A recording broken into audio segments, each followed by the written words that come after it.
Hola, buenas tardes a todos. Vamos a empezar una sesión más, la última del año, de los webinars VIH 2.0, ir más allá de la indetectabilidad. Webinar que ya llevamos casi un año de desarrollo, que nos han permitido tratar distintos temas. La iniciativa ha sido SEISIDA, gracias a Gilead la hemos podido llevar a cabo, y lo que hemos intentado ha sido abordar los distintos temas relacionados con el VIH desde el punto de vista multidisciplinar, y además abordando temas no desde el punto de vista médico, sino abordando los distintos aspectos relacionados con la epidemia, desde el punto de vista de calidad de vida, desde el punto de vista de comorbilidades, desde el punto de vista de estigma, de las PROS que abordamos hace nada.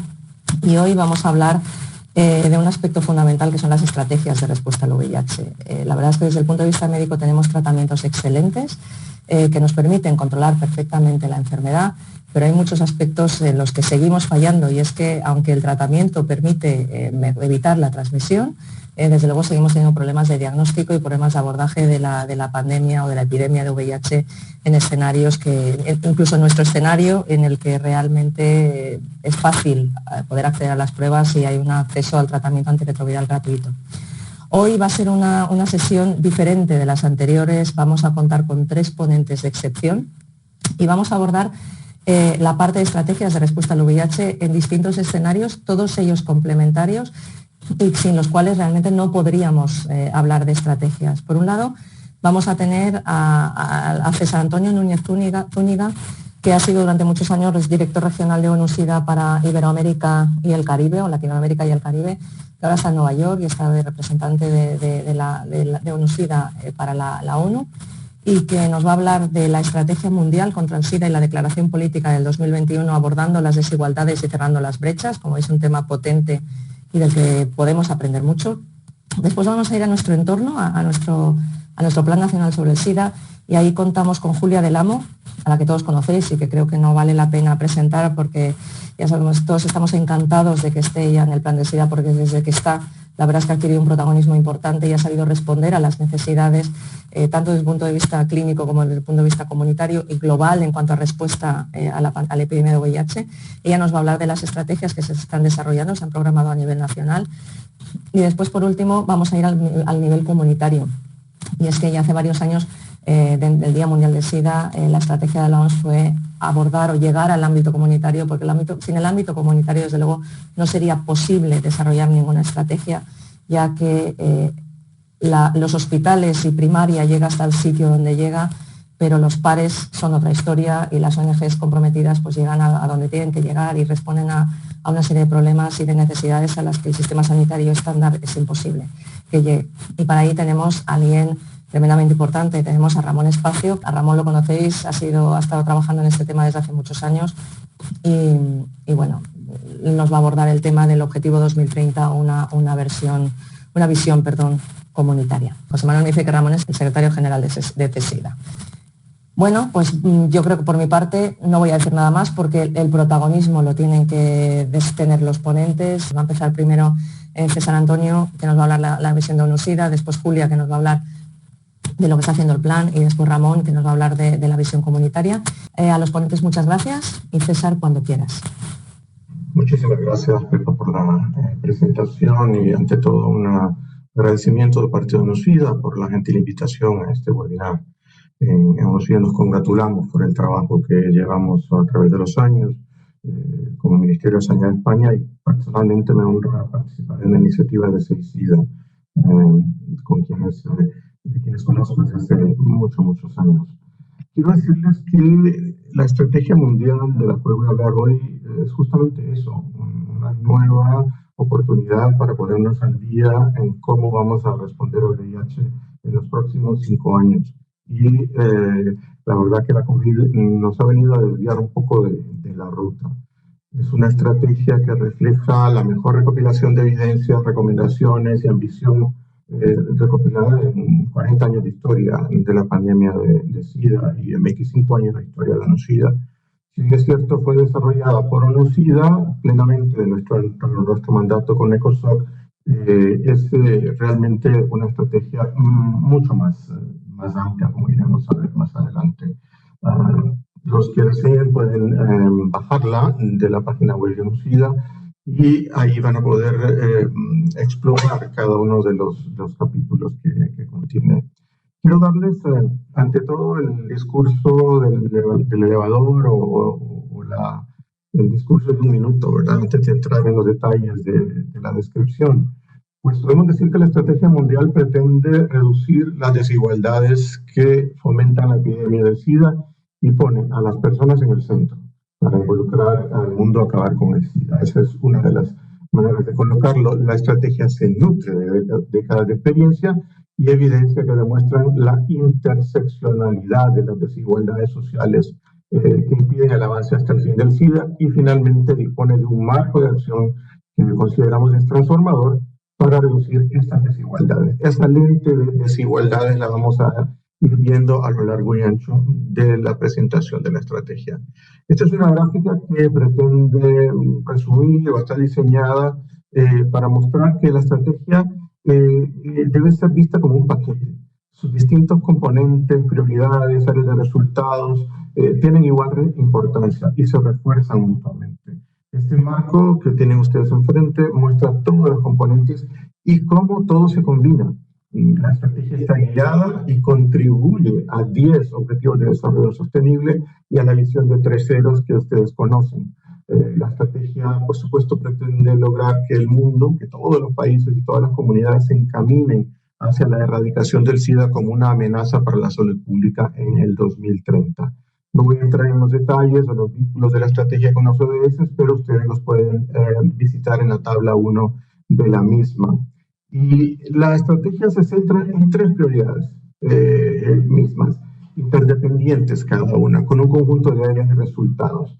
En todas estas prioridades estratégicas y áreas de resultados, la estrategia, reitero, utiliza un lente de la desigualdad. Veamos muy rápidamente la primera. Las 3 prioridades y sus resultados, comenzando por la número 1 es maximizar el acceso igualitario a los servicios y soluciones para el VIH. No está de acceso igualitario, y esto alrededor del mundo igualitario. Prioridad destaca que los servicios de VIH no siempre están diseñados o hechos a la medida de las poblaciones o los grupos de edad más afectados por el VIH, y a menudo no satisfacen las necesidades de estas poblaciones. Esta prioridad estratégica incluye una nueva área de resultado, donde se prioriza la prevención, y esto está incluso iluminado, y 2 metas de alto nivel que garantizan que el 95% de las personas en riesgo de adquirir el VIH y utilizar la prevención del VIH, y el 95% de las mujeres satisfagan sus necesidades de servicios de salud reproductiva, y el 90% de las que reciben tratamiento. Eso es de vital importancia para los jóvenes, para las poblaciones clave, en lugares con alta incidencia de VIH. En ese sentido, para nosotros, África subsahariana sigue siendo un frente muy importante.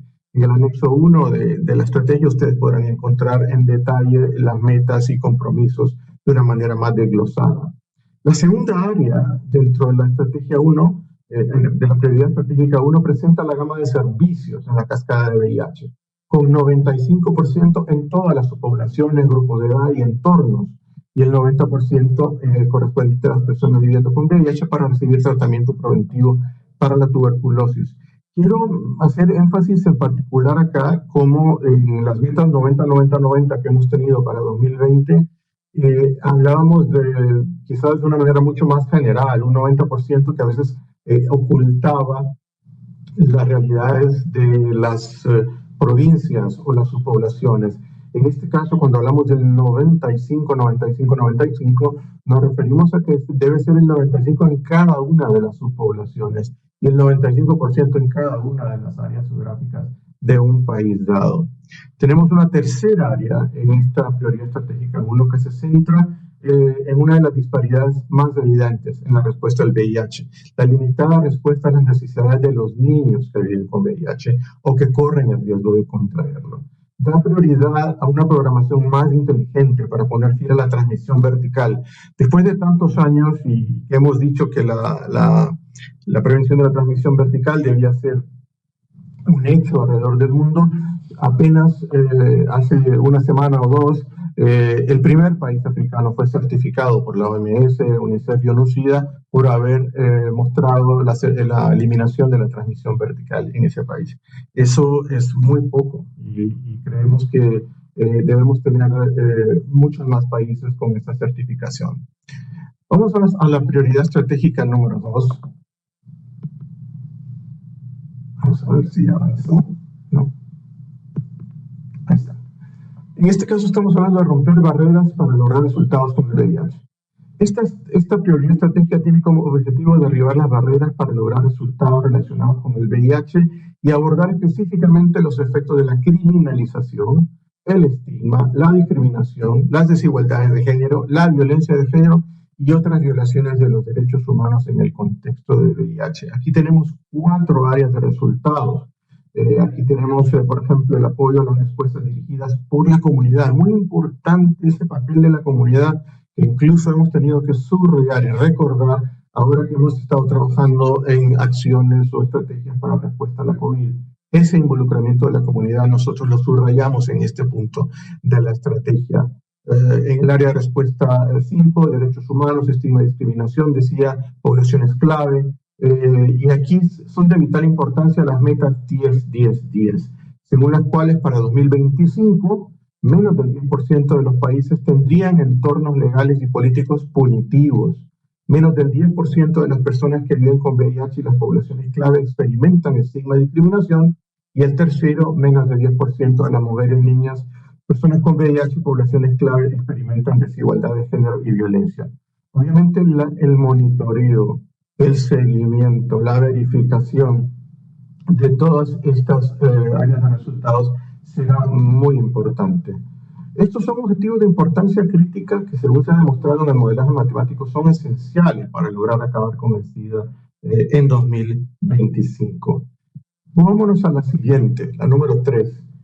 En el número 3 hablamos de la financiación, porque también es muy importante contar con los recursos que se requieren para montar toda esta respuesta. Financiar plenamente y sostener respuestas eficientes.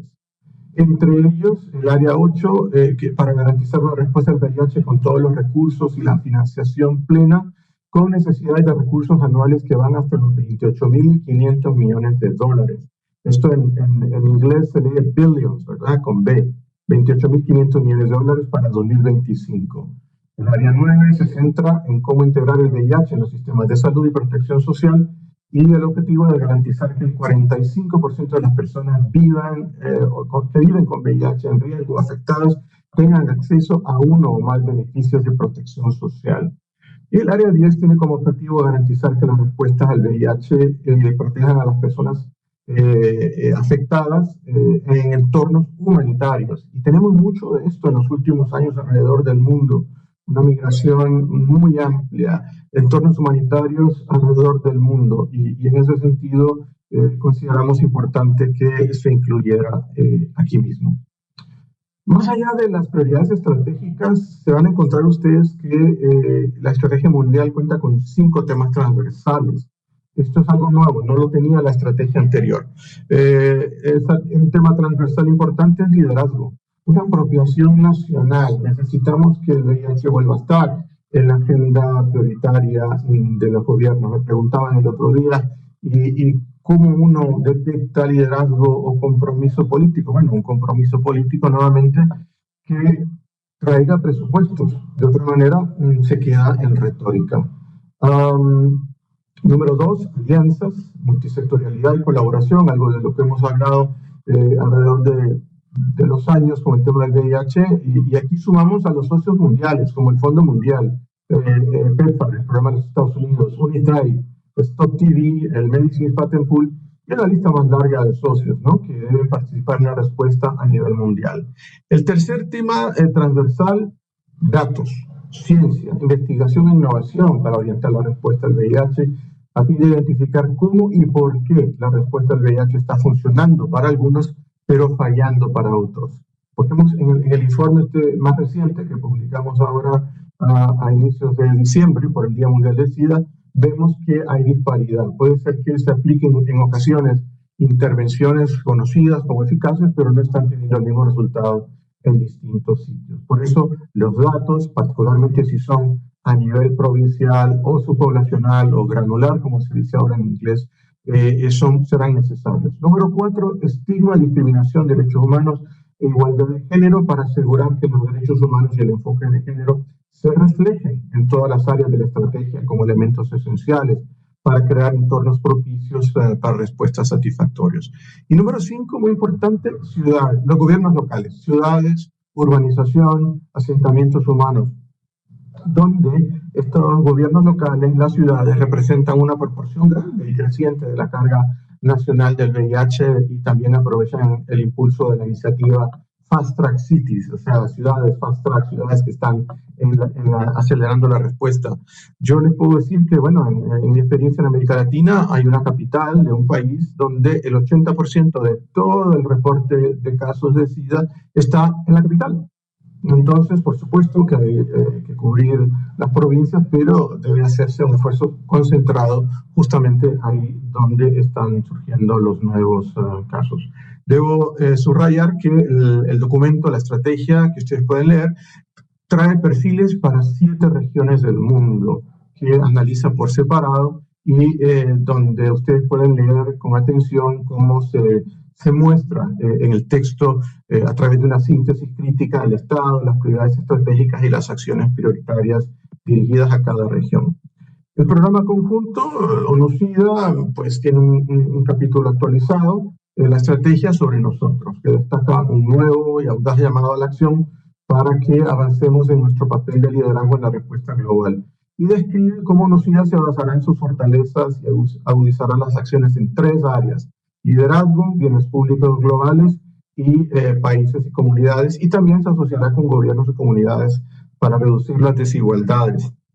Es importante llamar su atención para apoyar la implementación de la estrategia, el programa conjunto. Estaremos revisando y tomando medidas para asegurar que nuestro modelo de operación, y esto que incluye nuestra huella geográfica, programática, capacidades y formas de trabajo, también se adecúen a la implementación de la nueva estrategia. Para mostrarles rápidamente el impacto que consideramos tendrá esta nueva estrategia, aquí puede ver que si se alcanzan los objetivos y compromisos, el número de personas que adquieren el VIH disminuirá en 1.7 millones que se dio en 2019 a 370.000 en 2025. Y el número de personas que mueren a causa de enfermedades relacionadas con el SIDA disminuiría de 690.000 reportadas en 2019 a menos de 250.000 en 2025. Aquí lo vemos de una manera similar. ¿Cuál sería el impacto si eso no se cumple, ¿no? 2,5 millones más de nuevas infecciones o 1.7 millones más de muertes adicionales. Les hablé de financiación como una de las últimas estrategias prioritarias y debo decirles que aquí está graficado los recursos, de dónde vienen y hasta dónde hemos llegado, y marca en 2025 hacia dónde queremos llegar. Aún hace falta, sí se requerirá de más recursos, la distribución de los mismos va a ser muy importante y la priorización en las áreas donde más se necesita también. Creo que en ese sentido puedo decirles que las 3 áreas donde consideramos que más debe incrementarse la inversión son: 1, prevención; 2, pruebas y tratamiento del VIH; y 3, los facilitadores sociales o los social enablers. El incremento que proponemos es significativo y es lo que corresponde particularmente en este último de los facilitadores sociales, una inversión que debe más que duplicarse. Muy rápidamente les quiero hablar de la declaración política. Como muchos que han seguido lo que es las discusiones sobre el VIH y la respuesta en el mundo desde la Asamblea General de las Naciones Unidas, saben que allá por el año 2000 tuvimos UNGAS, 2001, y hemos tenido declaraciones políticas cada 5 años. La anterior había sido en 2016. En 2021 nos hemos reunido en Nueva York para que los Estados miembros asumieran nuevos compromisos y objetivos clave Esta declaración política la consideramos como audaz, alineada con la estrategia. Si ustedes leen una y la otra, se dan cuenta de que el lenguaje político de una declaración política emitida por la Asamblea General está alineada con lo que les acabo de presentar sobre la estrategia. Hemos tenido la fortuna de tener representación a alto nivel, discursos y reflexiones sobre la declaración política por 14 presidentes, 5 vicepresidentes y 4 primer ministros, lo que nos habla de una voz de compromiso político. Pero ya les reitero, debemos ir más allá del discurso, la narrativa, tiene que haber, por supuesto, los recursos que se requieran. Un involucramiento pleno de la presidencia de la Asamblea General, del secretario general y, por supuesto, de nuestros colegas del Sistema de Naciones Unidas que forman parte de la ONU-SIDA. El proceso fue un proceso largo, quizás también la interrupción o la reunión de la Asamblea General de manera virtual a la hora es la primera vez que tenemos una negociación de la resolución o de la declaración política por la vía virtual. Y créanme que fueron unos días con horas hasta quemar el aceite de la noche, como dicen algunos, tratando de llegar a un consenso, ¿no? Donde se encuentre ese fuerte compromiso y donde mostremos progreso más allá de lo que se logró en 2016. El programa conjunto se pide que sea financiado, que se apoye el momentum de los 25 años de experiencia que estamos cumpliendo en este año, así como los 40 años del VIH como tal, y por supuesto el seguimiento, el monitoreo. No vamos a valorar lo que no medimos, y todos los años estaremos midiéndolo. Hay un ejercicio que todos los países del mundo completan a más o menos al 31 de marzo, y esto sirve para presentar un informe a finales de año. Estamos compilando en este momento el que corresponderá a lo que fue 2020. Y por supuesto el secretario general que presenta su informe a la Asamblea General en el mes de julio, donde también se toma nota de los avances en objetivos de desarrollo sostenible en la Agenda 2030, la cual vemos como el gran saco de la estrategia. Ok, pues muchísimas gracias.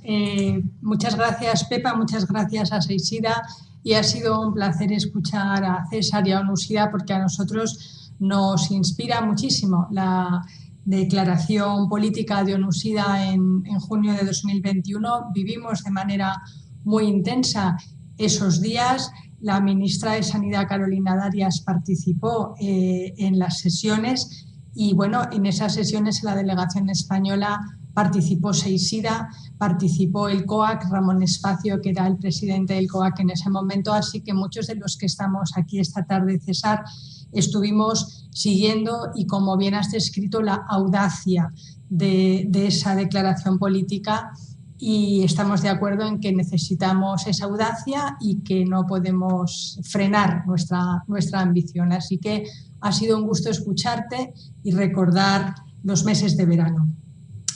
Yo os voy a presentar el Plan de Prevención y Control de la Infección por VIH ITS 2021-2030 en España, que ha estado recién aprobado. De hecho, se ha aprobado el 2 de diciembre en el Consejo Interterritorial del Consejo Interterritorial del Sistema Nacional de Salud. Se aprobó por consenso, y es decir que recibimos las felicitaciones de los diferentes directores generales de salud pública cuando lo presentamos en la Comisión de Salud Pública. Este plan tiene como propósito dotar de un marco estratégico al trabajo que hacemos en la División de Control de VIH, ITS, hepatitis virales y tuberculosis, que es la nueva denominación y el nuevo ámbito de trabajo de lo que conocemos como Secretaría del Plan Nacional sobre el SIDA, que es el organismo dentro del Ministerio de Sanidad, dentro de la Dirección General de Salud Pública, que aborda la respuesta al VIH y a otras ITS.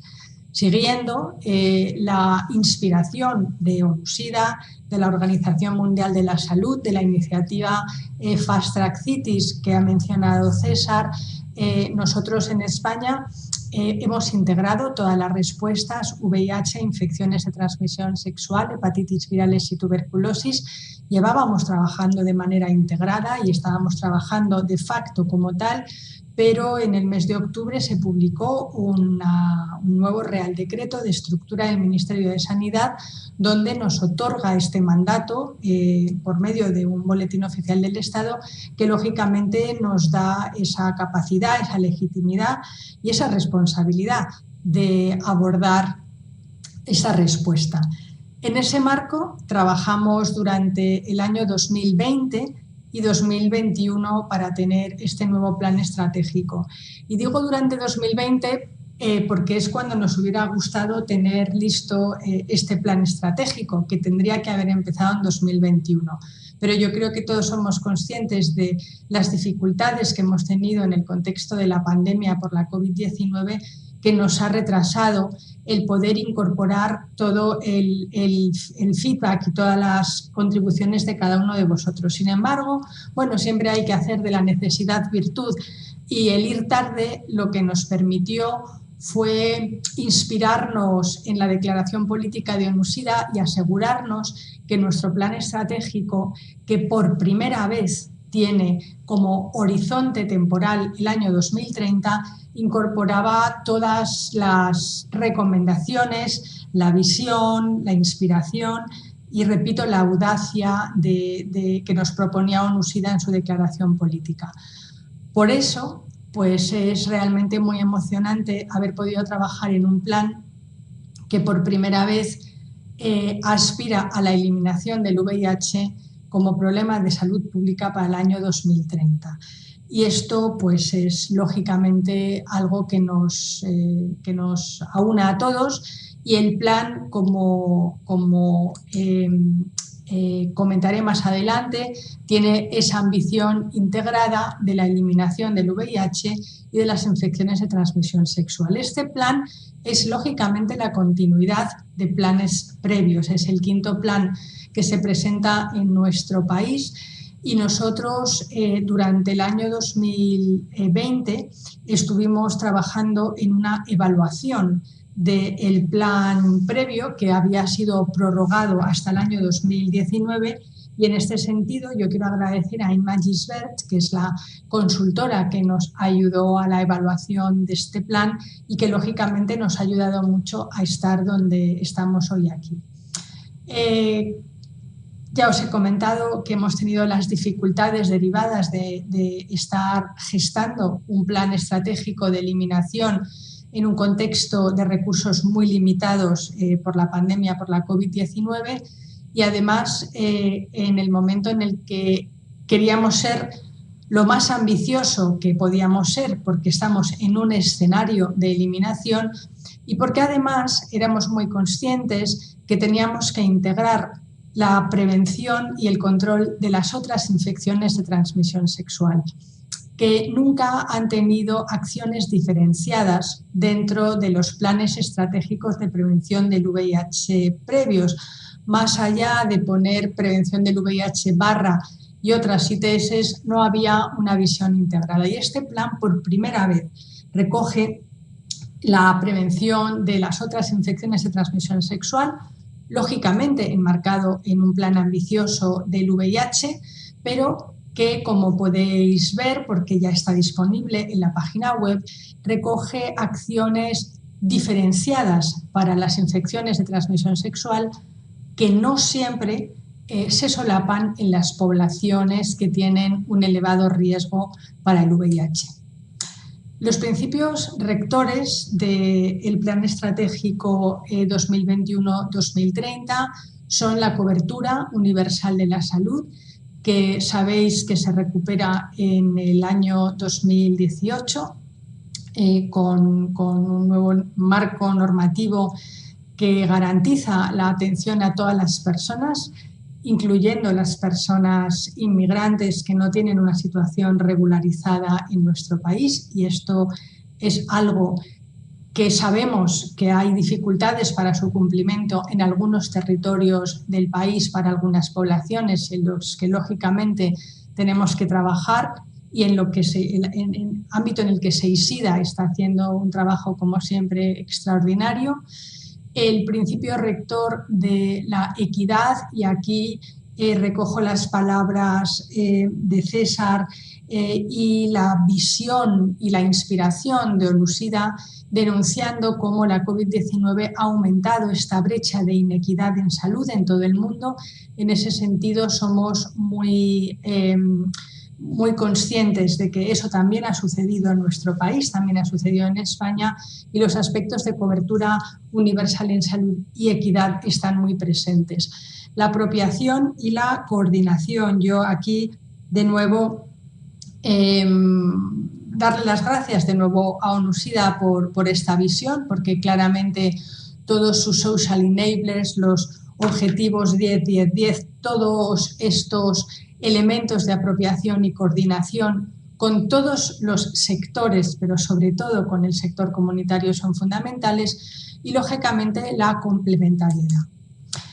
Los enfoques del plan de prevención del VIH y otras ITS tienen un enfoque de derechos, un enfoque de género, un enfoque de equidad en situación migratoria y de diversidad sexual. Y para esto, pues queremos agradecer de nuevo a muchísimos actores, pero tal vez con un poco más de cariño o de, no sé cuál es el término, a la Dirección General de Derechos LGTBI en el Ministerio de Igualdad, porque éramos muy conscientes que necesitábamos su visión en este aspecto.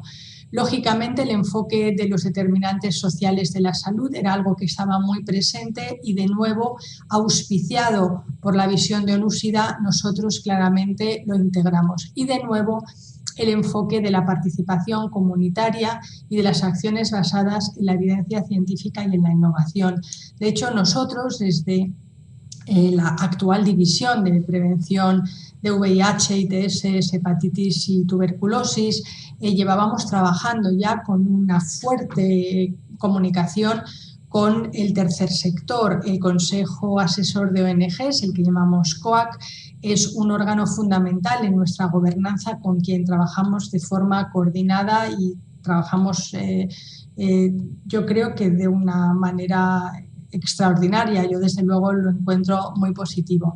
Y también nuestras acciones se basan en la evidencia científica y en la innovación. Hay un contacto directo con las sociedades científicas. En este caso, el marco es SEISIDA, pero también trabajamos con GESIDA, con la Sociedad Española de Infectología Pediátrica, con la Sociedad Española de Farmacia Hospitalaria, con la Sociedad Española de Gerontología, las Sociedades Españolas de Atención Primaria y, lógicamente, toda la evidencia científica, con nuestro contacto con la red de investigación de SIDA, ahora CIBER, de enfermedades infecciosas, para poder incorporar la evidencia científica y la innovación en todas las acciones. En ese sentido, el plan se nutre de derechos y de ciencia. Y la población a la que se dirigen las acciones, pues lógicamente tiene diferentes estrategias. Hay unas acciones dirigidas a la población general y también acciones dirigidas a las poblaciones vulnerables, a grupos vulnerables. Las estrategias, lógicamente, están diferenciadas por edad.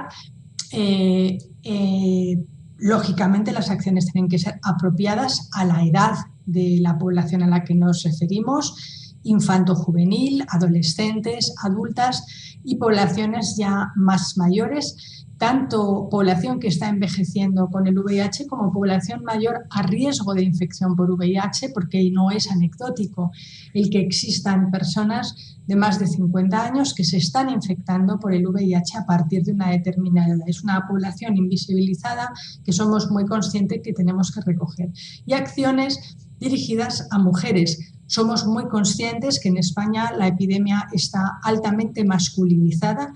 Nuestra población a riesgo son fundamentalmente hombres hombres gays, bisexuales y otros hombres que tienen sexo con hombres, y dentro de las mujeres el sector de mujeres inmigrantes, el sector de mujeres trans, pero es una población que necesita un enfoque precisamente porque pensamos siempre en los varones y hay que tener acciones dirigidas a las mujeres también. Los objetivos estratégicos de nuestro plan son 4 objetivos estratégicos que se resumen en esta diapositiva.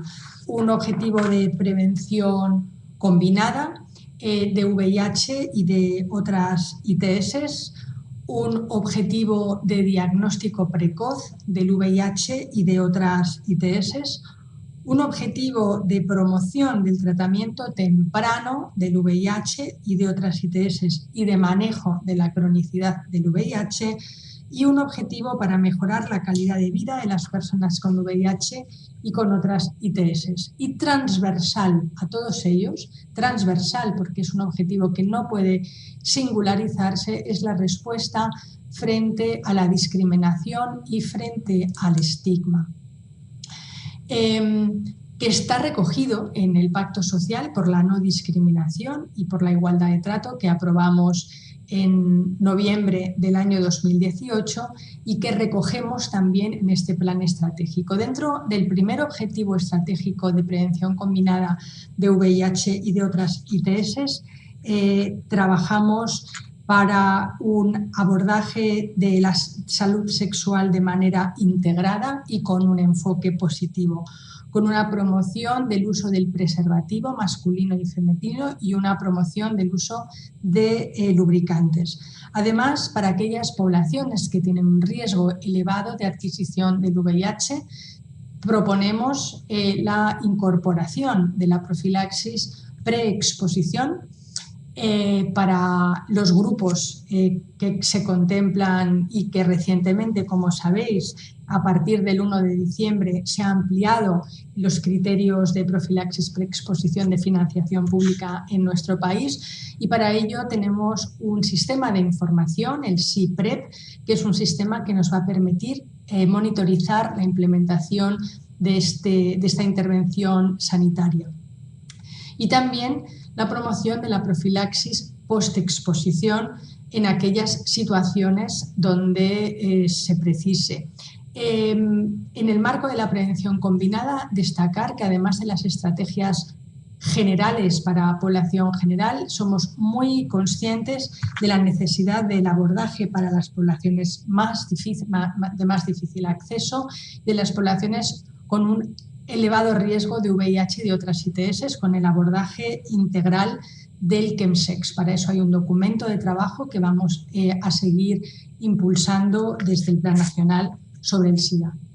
El segundo objetivo estratégico es el diagnóstico precoz del VIH y de otras ITS. El diagnóstico es un medio, no es un fin en sí mismo, dado que lo fundamental del diagnóstico es la vinculación al tratamiento inmediato y para todas las personas, como digo, independientemente de su situación administrativa. Para eso promovemos las pruebas de VIH, todo el diagnóstico a través de los test rápidos y el trabajo con las entidades comunitarias que hacen un trabajo pionero de liderazgo y en el que estamos claramente comprometidos.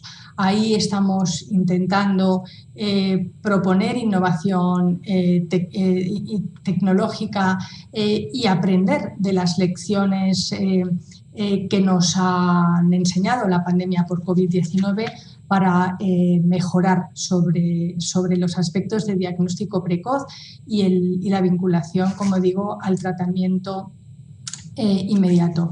Sobre el tercer objetivo estratégico, que es la promoción del tratamiento temprano del VIH, de otras ITS y el manejo de la cronicidad, no tengo que contaros porque yo creo que todos somos conscientes de la complejidad del tratamiento, del abordaje de las personas que viven con VIH en un contexto de una infección crónica. Es necesario interactuar con diferentes elementos del Sistema Nacional de Salud y aquí SEISIDA, GESIDA han desarrollado elementos de manera coordinada con la SER, con las sociedades de atención primaria y de gerontología han hecho un trabajo extraordinario en todo lo que es estratificación, el abordaje de la cronicidad, que nosotros recogemos también en este plan. Y, lógicamente, los elementos de accesibilidad y de equidad al tratamiento al que nos hemos referido antes, y la necesidad de identificar de manera temprana los factores de riesgo que son modificables, y aquí pongo, por ejemplo, el consumo de tabaco y la promoción del ejercicio físico como elementos claves para mejorar la vida de las personas con VIH. El cuarto objetivo estratégico es la mejora de la calidad de vida de las personas con VIH. Y aquí hay que medirlo, porque lógicamente lo que no medimos no existe. Y tenemos que tener indicadores de calidad de vida recogidos dentro de nuestros indicadores de monitorización. Tenemos que promover la salud psicosocial, y aquí esto está íntimamente relacionado con nuestro plan estratégico, con nuestro pacto social, frente al estigma y la discriminación. Este es un pacto social que, bueno, lo he repetido en muchas ocasiones, pero es un pacto social que sale desde la comunidad, que la administración pública recogemos como una demanda de la comunidad y que lógicamente impulsamos. Es un pacto que tiene un convenio vinculado donde está CESIDA y donde está la Universidad de Alcalá, y desde aquí agradecer una vez más el trabajo que lidera CESIDA en identificación de estigma, discriminación y el trabajo extraordinario que ha hecho durante muchos años, y gracias por vuestro liderazgo en este campo. Lógicamente, esto se puede hacer porque tenemos la colaboración de muchas instituciones y de muchas entidades que forman parte de nuestra gobernanza, de nuestros instrumentos de coordinación. Lógicamente, las comunidades autónomas, que son en última instancia quienes implementan los planes y las acciones, el trabajo de coordinación con el COAC, nuestra Comisión Nacional, que hemos recuperado en 2019 después de más de 10 años de inactividad, la Comisión de Salud Pública, con las que nos coordinamos estrechamente, el Pacto Social por la No Discriminación, que he mencionado, el Instituto de Salud Carlos III, instituciones penitenciarias, todo el tercer sector, los diferentes ministerios con los que colaboramos, la industria farmacéutica y, lógicamente, las entidades internacionales, ONU-SIDA, Organización Mundial de la Salud y la iniciativa Fast Track City. Nos hemos vinculado en los últimos 2 años con la Federación Española de Municipios y Provincias, y estamos encantados porque, lógicamente, nos va a permitir aterrizar nuestra respuesta en el plano municipal de forma más eficiente. Las herramientas fundamentales para nuestra acción, además de todos estos grupos de trabajo, convenios de colaboración, me quiero referir aquí al convenio de colaboración que tenemos también con CESIDA para la implementación de la profilaxis preexposición en España. Gracias a CESIDA por vuestra generosidad y flexibilidad, contratos y nuestra convocatoria anual de subvenciones a entidades sin ánimo de lucro dirigido a proyectos de prevención y de VIH y otras ITS. Nuestro plan cuenta con una planificación operativa anual, dado que el horizonte es 2030. Tenemos una serie de indicadores que, lógicamente, están alineados con ONU-SIDA y con la Declaración de Dublín, y tenemos un comité de seguimiento con representantes de los diferentes órganos de confianza a los que me he hecho referencia, porque nuestro objetivo es llegar a 2026 con muchos de los indicadores en verde y con éxito. Daros las gracias a todas las personas que habéis colaborado en este plan. Fenomenal. Muchas gracias, Julia, por darnos esta visión de lo que se está haciendo en nuestro país y que en gran medida recoge las ideas de la ONU, y además yo creo que podemos matizar después porque hay algunas cosas como el aspecto de calidad de vida que a lo mejor no están tan presentes a la ONU, o eso es lo que me ha dado a mí la impresión, ¿no? Aunque en nuestro plan pues es uno de los 4 puntos estratégicos fundamentales. Y ahora vamos a pasar a Ramón Espacio, secretario de CESIDA, si no me equivoco, después de lo que me ha dicho Rúa. lo que me ha dicho José Manuel, que nos va a dar la visión comunitaria, que como ya han puesto de manifiesto tanto Julia como César, son un elemento fundamental o constituyen un elemento fundamental para conseguir todos estos objetivos en respuesta al VIH y especialmente pues esos objetivos para 2030 que nos han servido como guía de dirección o de objetivos generales de nuestro trabajo diario desde que lo implementó, aparecen todos los documentos de la OMS, ¿no? Pues cuando quieras, Ramón. Hola, Pepa. Bueno, en primer lugar, muchas gracias a Seixida y a ti, Pepa, por seguir contando desde siempre, Seixida, con la comunidad, sois una sociedad interdisciplinar y lo lleváis demostrando. Bueno, yo voy a hablar un poco de la visión comunitaria, pero bueno, oyendo las charlas precedentes, como no podía ser de otra manera, está muy alineada con la visión internacional de ONUSIDA, con el propio plan estratégico nacional. Yo he establecido un poco a modo de preguntas mi intervención y un poco, la primera pregunta es de dónde venimos, dónde estamos, cuál es nuestra situación. Esta diapositiva la conocemos ya todas, es pues cómo está España con respecto a los objetivos de ONU-SIDA para 2090 y bueno, venimos con respecto a los 3 primeros 90 con los deberes bastante hechos. De hecho, pues los 2 segundos los hemos alcanzado y el primer 90 de las personas que conocen su diagnóstico, pues nos hemos quedado cerca, ¿no? Luego, ¿qué más situación tenemos en España? Pues bueno, donde no parece que estemos avanzando mucho, pues bueno, en España seguimos teniendo cerca de 4.000 nuevos diagnósticos anuales, al menos estos eran los datos de 2018, pues como sabéis los datos que se han recogido durante la COVID pues han sido difíciles debido pues al estrés que han tenido los servicios epidemiológicos, entonces pues son datos todavía muy provisionales, pero bueno, probablemente estuvimos un poco mejor en estos últimos años, pero tampoco tenemos muy claro cuál ha sido el impacto de la COVID.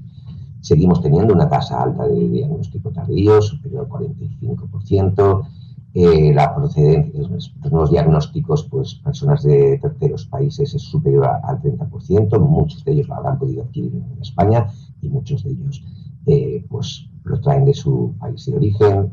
Como ha dicho Julia, pues es una epidemia en España concentrada en hombres que tienen sexo con hombres, es el 56%, pero bueno, yo siempre comento que probablemente en España esto puede ser un poco mayor, porque hay muchos datos que no se conoce la vía de transmisión. Estamos en un contexto en los últimos años de un aumento, un incremento constante de ITS, o bueno, al menos no conseguimos bajarlas. El KEMSES es una realidad que se está instaurando en nuestra población y que tiene un impacto importante en los nuevos diagnósticos, en la transmisión del VIH y de otras ITS. Las personas con VIH estamos envejeciendo y pues alrededor del 50%, un poco más de las personas que vivimos con VIH en España tenemos más de 50 años. Un dato importante todavía es que más del 30% de las personas con VIH en España pues no sé si están en riesgo de exclusión social, muchas están en exclusión social y otras desde luego están en riesgo o con una integración social y con una calidad económica, unos ingresos económicos bastante limitados. Aunque hemos mejorado y los datos que se han presentado, que en el estudio que hemos hecho desde Seixida, con Seixida, pues parece que las actitudes y las creencias en España con respecto al estigma y la discriminación han mejorado desde el año 2012, cuando se hizo el último estudio, pero sigue existiendo. Luego el VIH sigue siendo una patología que tiene un alto impacto económico en el sistema sanitario español.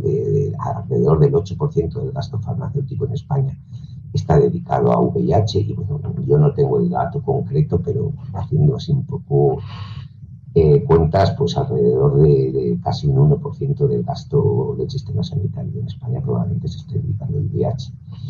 Y bueno, tenemos la buena noticia de que aproximadamente 9.000 personas ya están tomando PrEP en España también teniendo en cuenta pues, que se aprobó a final de 2019 y que bueno, llegó la pandemia y ha sido muy complicado ponerla en marcha.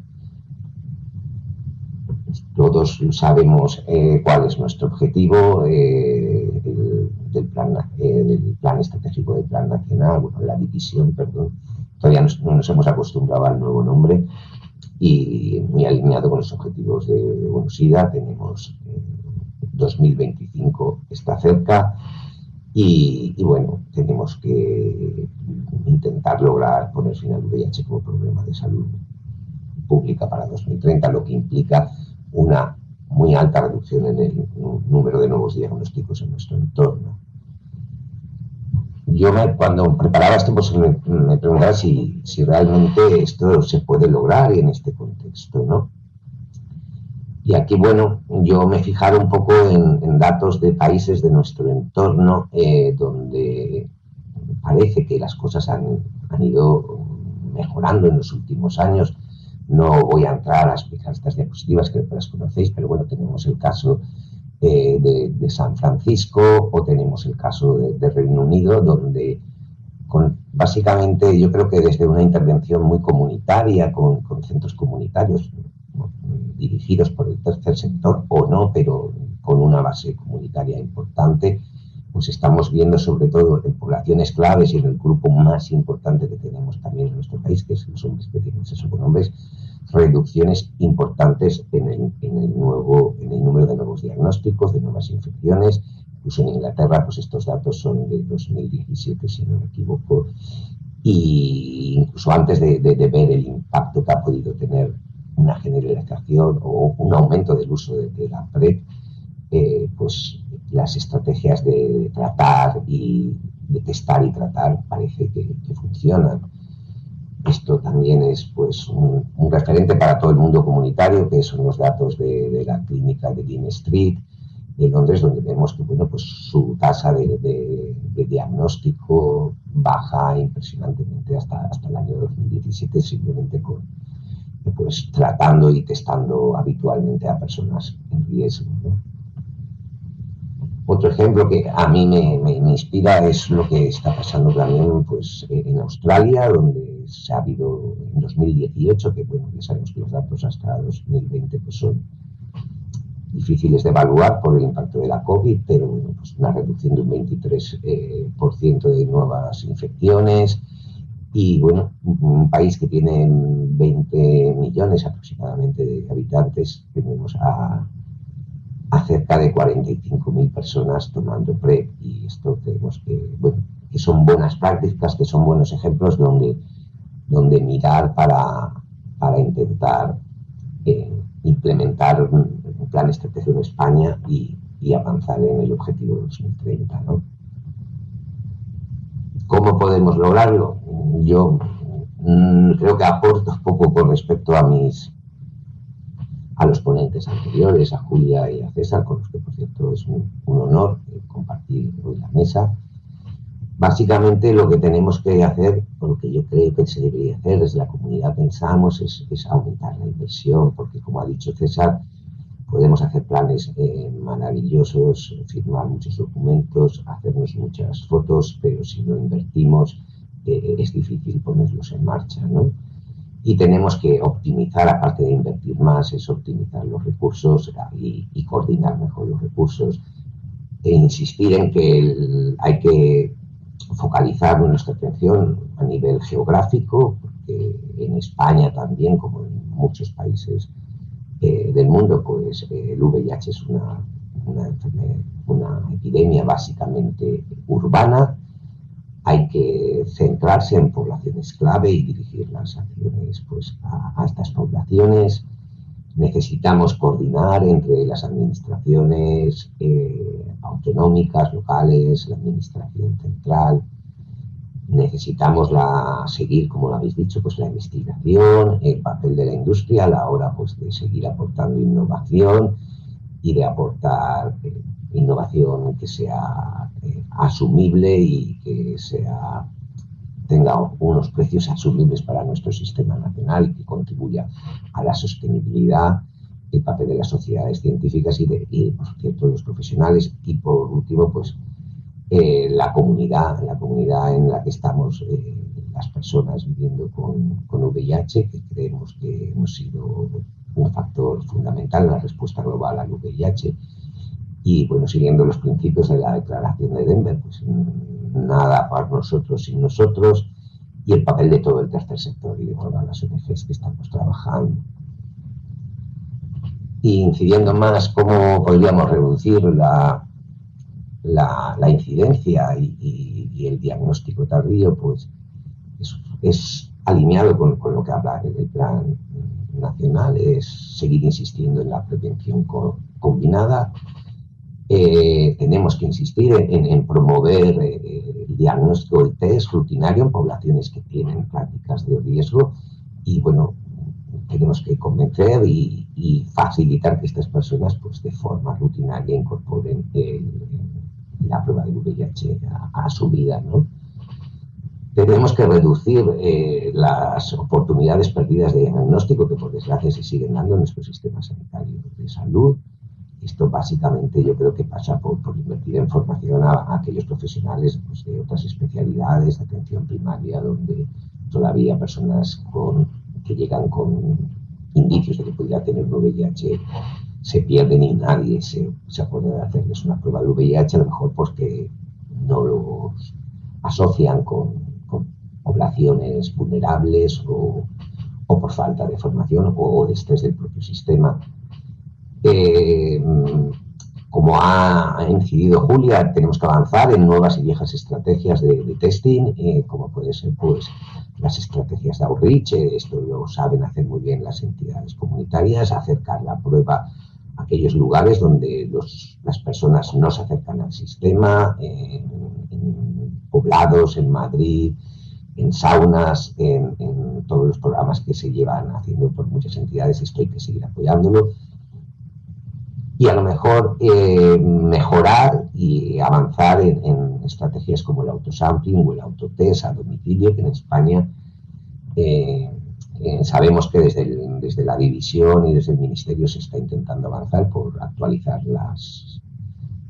la legislación española para que se pueda hacer este tipo de intervenciones de testing, pero a día de hoy todavía es complicado en España. Y bueno, pues no sé, yo leyendo datos, por ejemplo, de Inglaterra, que hablo de memoria, pero en 2018 era como 138.000 pruebas de VIH de autosampling, ¿no? Tenemos que trabajar en la vinculación rápida al sistema sanitario y al tratamiento. El abordaje del chemsex es otro punto clave. En España los recursos que hay dirigidos a trabajar el tema de drogas y de problemas de adicción están un poco o muy focalizados en una realidad que cada vez es más distinta. Son servicios que se pusieron en marcha en los años 80, muy dirigidos al uso de heroína, al uso de cocaína, y bueno, tenemos otra realidad y los usuarios y las personas que tienen problemas de chemsex probablemente no se sienten identificadas en esos recursos, y hay que formar estos recursos, hay que apoyar a los programas realizados desde la comunidad para abordar el problema del chemsex y ayudar a las personas que tienen pues un uso problemático de drogas en el contexto sexual, ¿no? La PrEP ha arrancado, pero tenemos que seguir trabajando en ella, tenemos que llegar a más personas, tenemos que facilitar el acceso y la derivación. Por supuesto, la vinculación rápida al sistema sanitario de tratamiento. Yo creo que un problema que sí que hay en España, o al menos yo, en mi experiencia en ciertas comunidades autónomas, que creo que no tenemos claro, en las comunidades autónomas no se tiene claro un modelo de atención a la salud sexual. Hay como una cierta idea de que, bueno, la atención primaria debía ser el recurso fundamental, y para mi punto de vista pocas clínicas de ITS, y las que hay están bastante saturadas. Y esta forma de ver de como que la atención primaria es, digamos, lo más social, puede ser muy buena a medio plazo, pero desde mi punto de vista y yo, la visión comunitaria, la propia situación de la atención primaria, la falta de tiempo, la falta de formación, a lo mejor no es lo más indicado y tenemos que seguir apostando por apoyar centros comunitarios, clínicas de ITS, ¿no? Tenemos que el tema de toda la promoción, la prevención, la educación en salud, tenemos una nueva ley en España de educación que incluye la educación en salud y educación sexual en las escuelas, y esto hay que ponerlo en marcha, hay que implementarlo y hay que hacerlo una realidad, y sabemos que, pues desgraciadamente, hay bastantes resistencias por parte, pues, ideológicas a que esto se lleve en marcha, pero es una necesidad, creo que imperiosa ahora, y necesitamos más apoyo en el modelo comunitario. En las entidades seguimos trabajando, sabemos que se nos tiene en cuenta, pero sigue la sostenibilidad de las mismas a veces nos dificulta optimizar nuestro trabajo, ¿no? ¿Cómo no se logra reducir la incidencia del diagnóstico tardío? Yo siento, porque últimamente tenemos que incidir en el tema de la Comunidad de Madrid, pero bueno, es que la Comunidad de Madrid acumula históricamente el 25% de los nuevos diagnósticos anuales en España, ¿no? Y bueno, pues un recurso tan importante como puede ser el acceso a la profilaxis preexposición, solamente existe un dispositivo, un recurso sanitario donde acceder, que es el Centro Sandoval, o centro de referencia de prevención, de diagnóstico, y que comenzó con la red. Pero bueno, esto es una noticia del periódico de hace ya unos meses. Creo que las listas de espera siguen aumentando. No podemos permitirnos tener a gente en lista de espera en PrEP, porque conocemos ya casos de personas que están en lista de espera y que, pues, en esta lista de espera han adquirido el VIH, ¿no?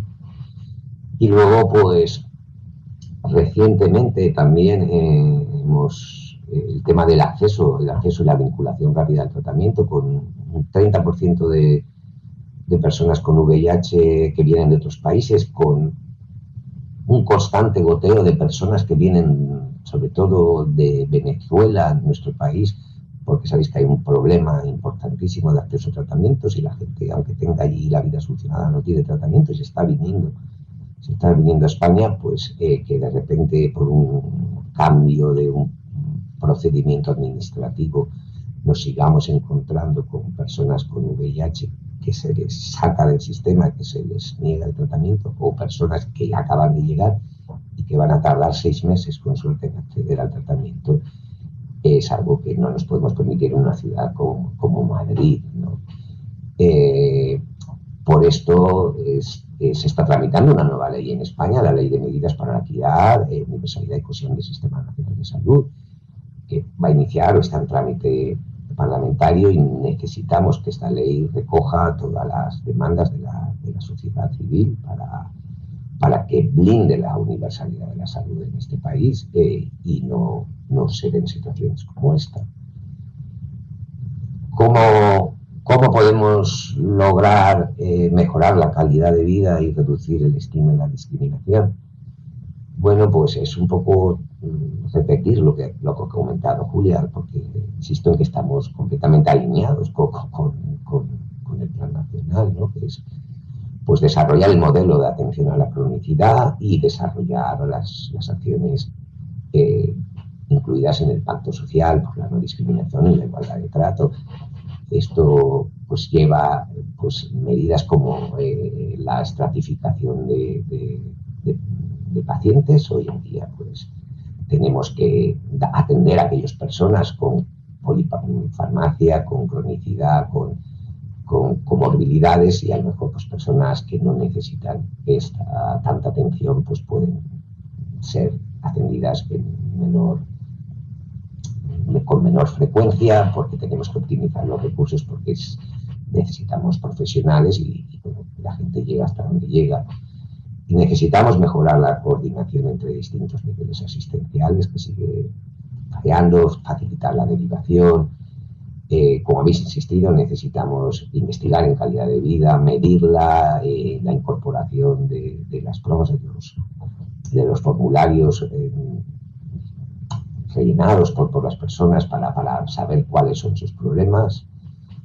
La COVID nos ha enseñado que hay otras formas de atender a las personas y yo soy un ferviente defensor de la consulta presencial, pero hay situaciones y situaciones, entonces tenemos que pues avanzar en la telemedicina más allá de la mera consulta telefónica. La telemedicina se puede servir para coordinar a los distintos niveles asistenciales, para que el paciente reporte cuál es su situación de salud y el médico pues pueda atender de una manera con mayor información y más rápida. Necesitamos avanzar en apoyo psicosocial, porque sin la calidad de vida, si no tienes casa, si no tienes para comer, si tienes problemas de exclusión social, es bastante difícil de conseguir, y entonces pues necesitamos más apoyos para aquellas poblaciones que siguen estando en exclusión social. Una medida que llevamos mucho tiempo reclamando a distintos ministerios es que, bueno, tenemos unos médicos que nos atienden desde el principio de la pandemia, que se están haciendo mayores, que se jubilan, y necesitamos un relevo generacional también en el mundo del activismo, y necesitamos que se reconozca la especialidad de enfermedades infecciosas. Se los llevamos diciendo a distintos gobiernos durante muchos años. Esperemos que por fin esto ocurra, porque somos creemos de los pocos países en Europa en los cuales esta especialidad no existe, y necesitamos un relevo generacional, ¿no? Necesitamos seguir trabajando en el abordaje de la salud mental. Es uno de los principales factores y de las principales comorbilidades de las personas con VIH, y sigue existiendo muy pocos recursos en España específicos para personas con VIH. Y bueno, la mayoría de ellos están realizados desde el entorno comunitario. Incrementar la atención entre pares. En España tenemos, creo que, experiencias muy buenas donde personas con VIH atienden a personas con VIH recién diagnosticadas o no, las vinculan a sus ONGs en el entorno hospitalario. Creo que es una buena práctica que hay que seguir fomentando. La visibilidad es muy importante, porque parece que no hay muchas personas jóvenes que parece que no conocen a nadie con VIH. Parece que esto es algo de la generación de sus padres. En este sentido, hoy hemos presentado desde CSIDA la cuenta atrás, porque vamos a realizar el primer orgullo positivo en Madrid para finales de año, para el 1 de diciembre de 2021. Yo creo que esto no se ha hecho en ningún otro lado. Es un poco recuperar el espíritu del orgullo gay, y un poco los años de la rabia de los primeros años de la pandemia, y visibilizar. Estamos un poco hartos de vivir en el armario, y bueno, y luego seguir trabajando desde luego en implementar el pacto social para eliminar la discriminación estructural que todavía existe, ¿no? Bueno, y mi pregunta era, ¿lo lograremos alcanzar? Bueno, yo no quiero ser positivo y quiero ser optimista. En contra tenemos un sistema de salud estresado, infradotado y bastante atomizado. Cada hospital es una realidad, y a lo mejor habría que pensar más en trabajar a nivel micro. La COVID desde luego ha agudizado esto, y todas las patologías han visto afectadas, y el VIH no ha sido diferente. El contexto que estamos viviendo de incremento de ITS y de QEMSES pues necesita que trabajemos en él. Insisto, desde mi punto de vista necesitamos pues seguir implementando recursos y apoyar y dotar de personal a los recursos de ITS. El VIH sigue teniendo un peso muy alto económico en nuestro sistema sanitario, y esto es algo que habría que recordarle a nuestros políticos, porque a lo mejor a veces hablando de números, es cuando se dan cuenta que invertir en prevención es coste efectivo. Yo creo que un problema que tenemos en España es que se sigue incrementando el uso de la salud con fines partidistas. Un tema clave es, por ejemplo, el tema de la universalidad. Y bueno, creo que todavía podemos mejorar la incorporación de los recursos sanitarios al sistema, garantizando su sostenibilidad y optimizando nuestra productividad, porque también estoy seguro que tenemos mucho margen de mejora, ¿no? Y bueno, como pros, pues yo creo que partimos de una buena base, hemos alcanzado los objetivos de 2020, creo que tenemos una hoja de ruta clara y las herramientas adecuadas. Prueba de ello es pues, el plan que nos acaba de presentar Julia. Yo creo que aún pese a la situación de la COVID tenemos un buen sistema de salud y tenemos unos profesionales excelentes. Creo que tenemos una buena comunidad en España y que estamos muy empeñados en lograrlo.